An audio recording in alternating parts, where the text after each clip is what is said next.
अस्सलाम वालेकुम। आज का हमारा टॉपिक है आइसोटोप। काफ़ी इम्पोर्टेंट और इंटरेस्टिंग टॉपिक है आइसोटोप। यह तो शॉर्ट क्वेश्चन के तौर पर आपने इसे अच्छे से समझना है और वीडियो अगर समझ आए अच्छी लगे तब भी कमेंट करें और अगर आपके माइंड में कोई क्वेश्चन है तब भी कमेंट लाजमी किया करें और वीडियो को दोस्तों तक शेयर भी किया करें। तो स्टार्ट करते हैं अपने लेक्चर को। आइसोटोप्स समझते हैं जी। आइसोटोप्स क्या होते हैं? आपके सामने तीन एटम मौजूद हैं। ये तीनों एटम हाइड्रोजन के हैं, लेकिन आपको इनके अंदर डिफरेंस नजर आ रहा होगा। पहला जो एटम है हाइड्रोजन का, इसके अंदर जो प्रोटॉन है वो एक है। प्रोटॉन आपको पता है एटॉमिक नंबर होता है, तो इसलिए मैं इसको जी के साथ लिख रहा हूँ। इसके अंदर प्रोटॉन कितने हैं? एक है। और न्यूट्रॉन इसके अंदर है ही नहीं है, तो मैं कह सकता हूँ कि न्यूट्रॉन इसमें क्या है? जीरो है। अब इस वाले की बात की जाए तो इसमें भी ये जो रेड कलर का ना, इसको हमने प्रोटॉन कहा हुआ है। तो इसका जो प्रोटॉन है वो किसमें कितने हैं? इसमें एक है। लेकिन इसके अंदर न्यूट्रॉन भी मौजूद है, तो न्यूट्रॉन कितने हैं? एक है।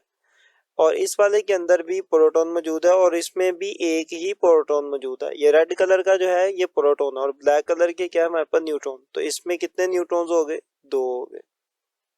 एक चीज इन तीनों में आपने कॉमन देखी होगी कि तीनों का जो एटॉमिक नंबर है वो सेम है। इसका भी एटॉमिक नंबर 1 है, इसका भी एटॉमिक नंबर 1 है, इसका भी एटॉमिक नंबर 1 है। मतलब हर एक के पास जो प्रोटॉन्स हैं वो सेम तादाद में होते हैं। लेकिन फर्क कहाँ पे आ रहा है? न्यूट्रॉन्स में आ रहा है। इसमें न्यूट्रॉन है ही नहीं है, इसके अंदर एक है और इसके अंदर दो है। तो मतलब आइसोटोप्स बेसिकली एक ही एटम के ऐसे हमशक्ल एटम्स होते हैं जिनके पास एटॉमिक नंबर तो सेम होता है, मतलब प्रोटॉन्स की तादाद तो सेम होती है, लेकिन उनके अंदर जो न्यूट्रॉन्स मौजूद है वो डिफरेंट होते हैं। तो इस तरह के एटम्स को कहा जाता है कि ये क्या है? एक दूसरे के आइसोटोप्स हैं। तो आइसोटोप्स बेसिकली ऐसे एटम्स हैं जिनका एटॉमिक नंबर सेम होता है लेकिन एटॉमिक मैस डिफरेंट होता है, या फिर यूं कह लें कि उनके अंदर जो न्यूट्रॉन्स की तादाद है वो क्या होती है? वो डिफरेंट होती है। मैं उम्मीद करता हूं कि आपको ये आइसोटोप्स की डेफिनेशन क्लियर हुई होगी। अब इसकी डेफिनेशन को पढ़ लेते हैं। आइसोटोप्स आर एटम्स, ये ऐसे एटम्स हैं ऑफ एन एलिमेंट, किसी भी एलिमेंट के ऐसे एटम्स हैं which have same number of protons, same number of protons, कि जिनके अंदर नंबर ऑफ प्रोटॉन सेम होता है। देखिए इसमें भी एक ही प्रोटॉन है, इसमें भी एक प्रोटॉन है और इसमें भी एक ही प्रोटॉन है। तो नंबर ऑफ प्रोटॉन सब में सेम होते हैं, but different number of neutrons, लेकिन न्यूट्रॉन्स डिफरेंट तादाद में होते हैं। वो भी आपके सामने ही है, इसमें 0, इसमें 1 और इसमें 2।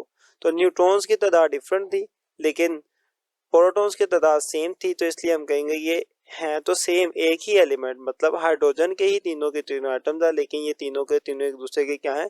आइसोटोप्स हैं। क्लियर? तो यहाँ तक ये हमने आइसोटोप्स की डेफिनेशन कर ली, इनकी एग्जांपल्स को भी देख लिया। एक और इसमें इंपॉर्टेंट चीज के देखें, जैसे कि ये हाइड्रोजन का एटम है ना, आपको पता है एटम को उसके सिंबल के ऊपर उसका मास लिखते हैं और नीचे उसका एटॉमिक नंबर लिखते हैं। तो मास कैसे आता है? इन दोनों को जमा करके 1 और 0, इनको जमा करूंगा तो 1 ही आएगा, तो एटॉमिक मास इसका क्या हो गया? 1 हो गया। और एटॉमिक नंबर होता है सिर्फ प्रोटॉन्स की तादाद, वो एक है तो वो भी 1 आ जाएगा। क्लियर?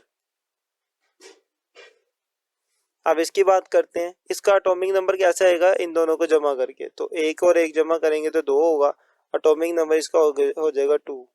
लेकिन एटॉमिक नंबर क्या होगा? 1 ही होगा, क्योंकि एटॉमिक नंबर प्रोटॉन्स को कहा जाता है वो एक है, तो वो 1 ही रहेगा।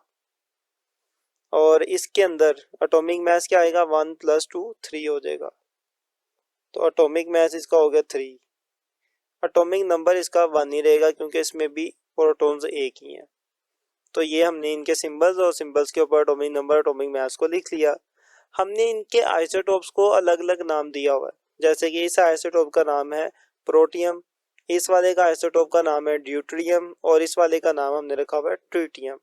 अब इनके नामों को याद रखने की एक छोटी सी ट्रिक क्या आप उसको जेन में रख के इसको याद कर सकते हैं कि जैसे ये पहला एटॉमिक नंबर है इसलिए प्रोटियम, इस तरीके से याद रख लें आप। पी से पहला, पी से प्रोटियम। इसका एटॉमिक नंबर 2 है और नाम भी क्या है? ड्यूटेरियम। ठीक है, तो 2 और ड्यूटेरियम नाम जो इनके जो वर्ड्स हैं, तो 2 और ड्यूटेरियम, तो मतलब इनकी जो साउंड है वो मिल रही है काफी। और इसका एटॉमिक नंबर 3 है और इसका जो नाम है वो भी क्या है, ट्रीटियम। तो 3 और ट्रीटियम, तो इनकी भी साउंड मिलती है। इस तरीके से आप इनकी साउंड मैचिंग करके इनके नामों को याद रख सकते हैं।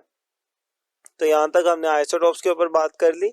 इसी के साथ एक और शॉर्ट है जो लास्ट टाइम हमने अपनी वीडियो में भी कवर किया था, इसमें भी कर लेते हैं, वो अक्सर पूछा जाता है।